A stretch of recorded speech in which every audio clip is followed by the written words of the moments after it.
Hey, and welcome to Happy, Healthy, and Skeptical. We are your hosts, Christy Palermo and Jennifer Hobson.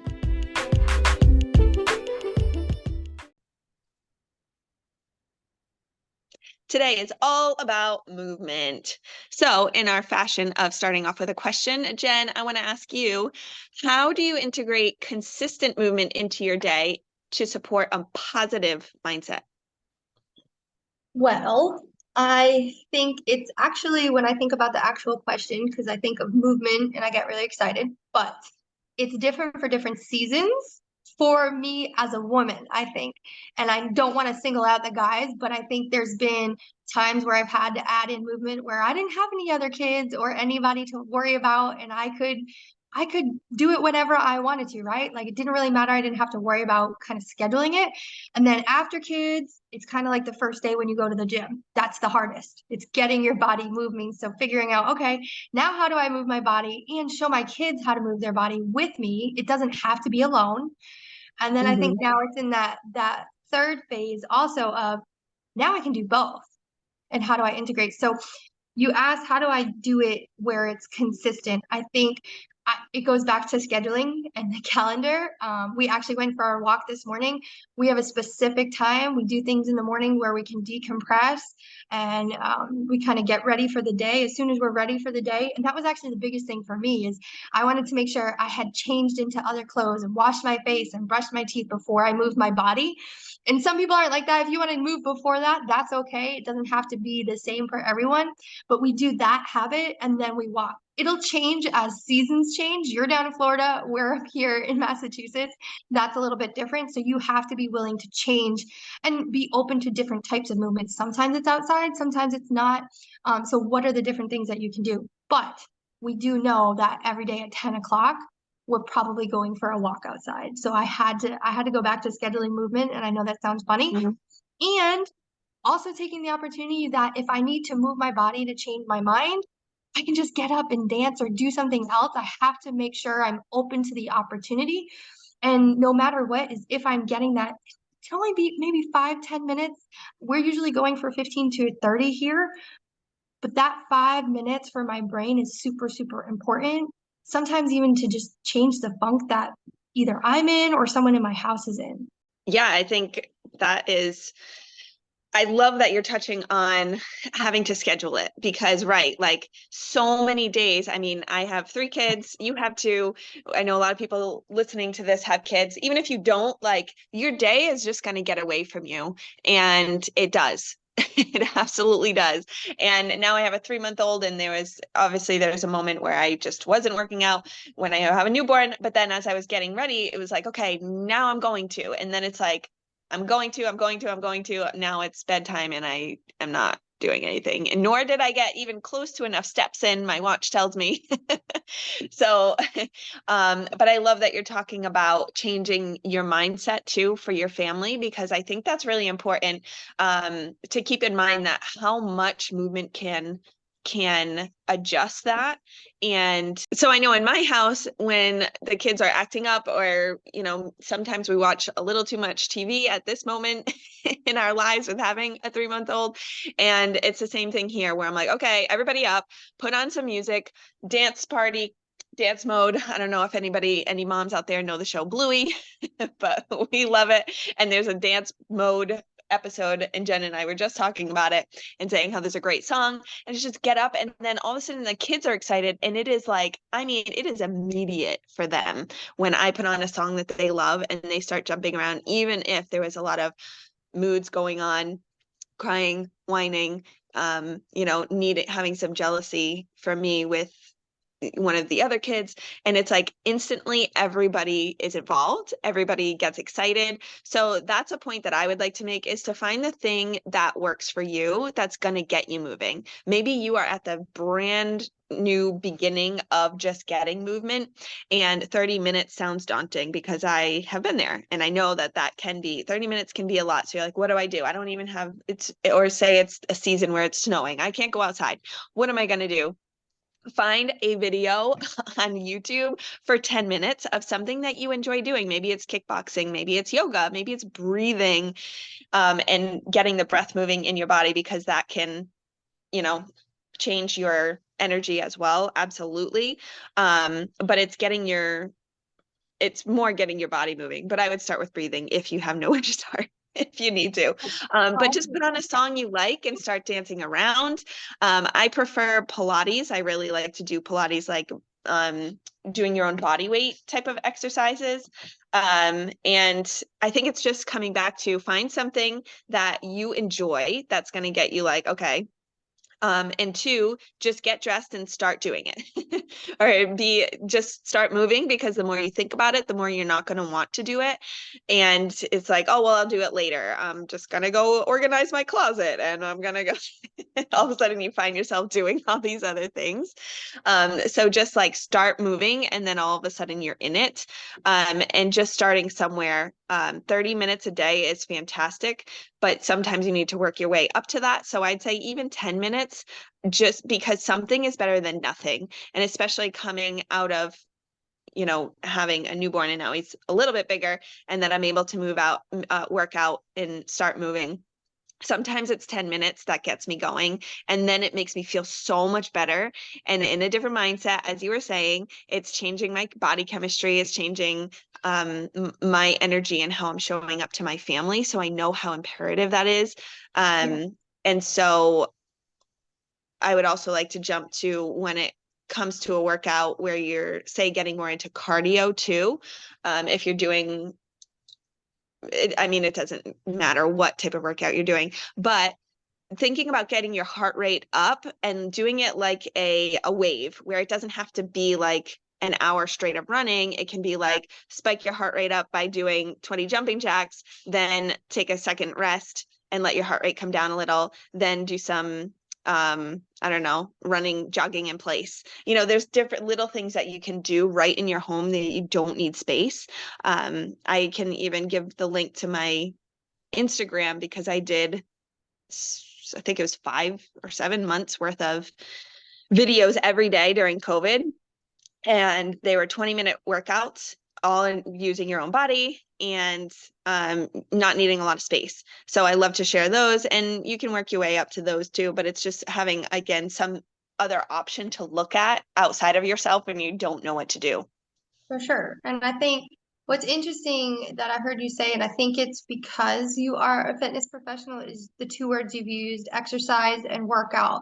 So for me, I've even had to change that verbiage, and I think a lot of people do, to just the word movement. If you're in the very early stages and you're not even thinking about exercising or working out, it's okay if you don't have a regimented workout process.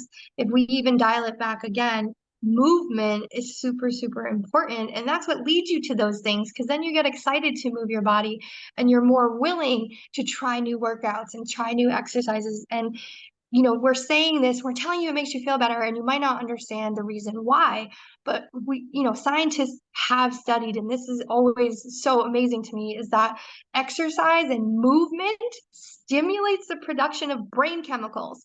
So when we're talking about mindset and taking care of our mind and taking care of our body, and our brain, by moving our body, they're all connected. I think sometimes we think, oh, I'm moving or I'm working out to fix my body or change my body. First of all, you don't need to fix it. You want to make it better, right? You're just getting better. But really, in reality, not only are you rewarding your body, but by moving your body, you're rewarding your mind. And I think that's awesome, because there's proven, it's dopamine, and I had to write this one down. It's norepinephrine. Those are two of the kind of stimulators in your brain, the messages that every time you move your body, they're like, hey, it's like the physical cookie, like, you did something good, here's a cookie. You did something good, here's a cookie. So that actually happens in your brain. So it's not an accident that when you move your body, or you're in a funk, so you turn on your favorite music and you have a dance party, or you go for a walk because it's gorgeous, or even if you like to walk in the rain, whichever one it is, it's not a coincidence that when you move your body, you feel better. You have a little bit less anxiety. The things you're worrying about are a little less heavy, because you're also, when you're walking, you're breathing a little bit different, right? All the things that you're doing, your whole body chemistry is actually changing. And I think that's the super interesting part about movement. And I think for me, it's been opening myself to different ways of movement that aren't, just the typical what we think, oh, I'm going to work out, I'm going to run, I'm going to ride a bike, I'm going to do a high impact workout, all of those things. So it's been changing it. And I know that you've been involved with this before, but stretch and mobility has been huge for me in the past year. And so many people don't actually know about it. If you don't know about mobility training, do yourself a favor and look it up. And it really focuses on the tendons and the joints in your body. And as we age, we know what typically happens is you become stiff, right? You wake up from bed and you're like, you feel like the Tin Man, because I'm like doing the Tin Man to Christy. But that's how you feel, because if we're, always going to the gym and we're only lifting weights and doing cardio, guess what? The rest of our body is like, please focus on me. Please move your hip joint. I actually teach stretch and mobility every Saturday. And every time I teach, my clients are like, I've never sat that way. I've never moved my hip joint that way. I've never moved my shoulder that way, because we don't usually make it a priority. So if you're looking for something because you're a little intimidated by high impact workouts or running or cycling, try stretch and mobility, just like Christy said, because you will breathe different when you're doing things like that. You have to focus on your breath. And with that being said, side note, outside of movement, I challenge you to take 100 deep breaths today, because not only will movement, 100 deep breaths cognitively will change your entire chemistry for the day. So many of us are overstressed and full of anxiety that we actually hold our breath through most of the day. It's crazy. That's really interesting. And as you say 100, even I'm like, like my eyes widened and was like, and it's am I not gonna just fit like in 100 today? short, like, oh, I breathe through my nose. It's literally like filling your lungs and your entire chest and letting it out and being cognitive of it 100 times. I want to encourage you to do that along with moving your body. And I want to repeat that. When you move your body, you're rewarding your mind. Who doesn't want to get rewarded, right? That all these things added on top of each other, like Christy said, 15 minutes a day, every single day. If you're getting to the end of 8 weeks and you've been consistently moving your body for 8 weeks, you're feeling really, really good. You're feeling really good because your body has been sending those chemicals over and over and over to your brain. And one of the things I also encourage people, a lot of times, and I just did this the other day, how many times, Christy, do you want to meet up with a friend? You're like, oh, let's meet up for a coffee, or let's meet up for a drink, or let's meet up for dinner, right? And sometimes the extra having to now, for some people, budget in a dinner or budget in drinks or just budget in the time to go for a coffee. Well, why don't we, instead of that, say, hey, why don't we meet up for a walk? Why don't we meet up for, in the park for a stretch? Like, why are those not the things? Because we haven't made them a priority. Movement isn't added into our day until those are the things that we automatically offer ourselves. So I want to also encourage you that, maybe next time somebody wants to grab drinks, instead, and if you still want to get your coffee, get your coffee. I suggest Fizz, but if you want to do that and go for a walk with your friend, right? I'll tell you, you can get into some deep conversation by going for a walk. I just did it with a new network friend the other day, and I think it's amazing because there's a lot of people also out there that are in recovery. So let's not give them extra stress to be like, want to go get a drink? I'll drink and you can watch. Or we could just walk, move our bodies. We're already getting those dopamine hits and we get to have conversation with them too. And I think that's important. Once you change your mindset around movement doesn't become a chore. It becomes an automatic. It's something that your body is actually yearning to do. Craving. I was just going to say the same thing. Your body ends up craving it. And yes, that's a good point. Like, let's involve each other and make it a social thing, because it's so much more fun to do something like that with somebody else. And same, a friend of mine down the street, we went for a walk recently and we involved the kids and we got the kids out and we went for a walk and we got to catch up, but then the kids are playing and they're outside in the fresh air, and it's just so much more enjoyable. And then I felt great after, and I was like, all right, I got more steps in today. That feels really good. Otherwise we were just like walking around the house and I barely got any steps in. So there's just so many benefits to it. And like you said, it changes your breathing, which affects your chemicals. It literally affects the chemistry in your body to help you be in a better mood. So along with Jen's 100 breaths in a day challenge, I also challenge you to at least 10 minutes of movement of some kind today. And if you don't know when, oh my gosh, I don't know when, schedule it in your day. Like you have 10 minutes, schedule it in and make it happen, because if you don't do it today, it's just going to keep getting put off and keep getting put off. So you have to make it a priority, as well as moving your body in different ways as you get going. So coming back to your mobility point, because I am a huge fan of that too, you can always research functional range conditioning. That's one of the things I'm certified in, and I absolutely love it. Functional range conditioning. And it is just so great for your joints. If you think about it, if you don't use a certain range in your joints, you lose it. So think about, when's the last time you stretched your arms like behind you? Like most people will be like, everything I do is in front of me. I'm reaching for people. I'm on my phone, on my computer. That it ends up being this slumped forward posture.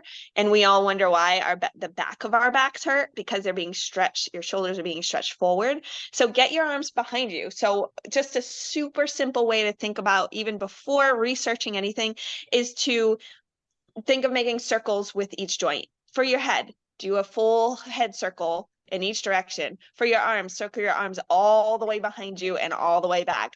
For your hips, circle them all the way in the back. When's the last time you got your leg behind you and stretched your hip, and then circle it to the back? Same with your ankles and your wrists. Like every single joint can make a circle.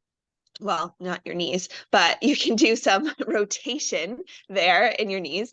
But just thinking, because the more you use it, the more you're protecting, and especially getting into the bigger movements, we want to protect the ligaments and tendons and keep everything safe. So we're keeping ourselves from injury. Maybe I tripped on the sidewalk, but I've been doing some mobility work. Maybe the injury is not going to be so bad because I've been working on it and just moving my body in those ways. Where if I rolled my ankle, but it's never moved in that way, like ever, laterally, that injury could result in something far worse. Yeah, no, it definitely can.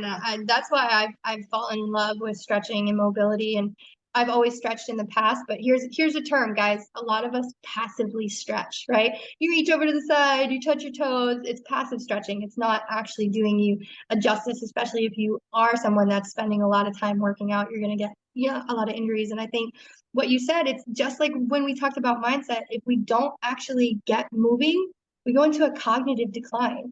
Isn't that crazy? If you're not physically moving your body, you're affecting your brain. So as we wrap it up, I think the most important thing that you leave this is a body in motion stays in motion. As soon as you stop, guess what?